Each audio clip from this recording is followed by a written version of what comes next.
Кошаркарската екипа на основното училиште Свети Кирил и Методи денеска беа домаќини на државниот натпревар во кошарка за девојчиња од основно образование кој се одржа во спортската сала на училиштето.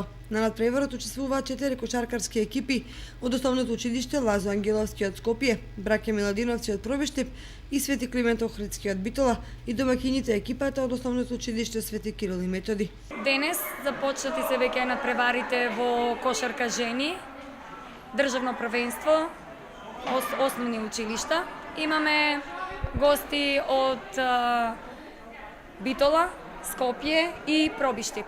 Нашата екипа како екипа домаќин е четврта овде. Првичните резултати се веќе завршени, се добиени.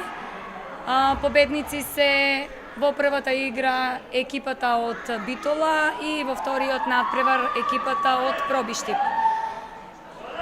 Се одржуваат ферплей игри, убава атмосфера, пријателски сите расположени. Финалниот надпревар помеѓу двете најдобри екипи се играше по 16 часот, а до затворањето на дневникот не можевме да обезбедиме информација од победникот на овогодишниот државен надпревар во кошарка за девојчиња од основно образование.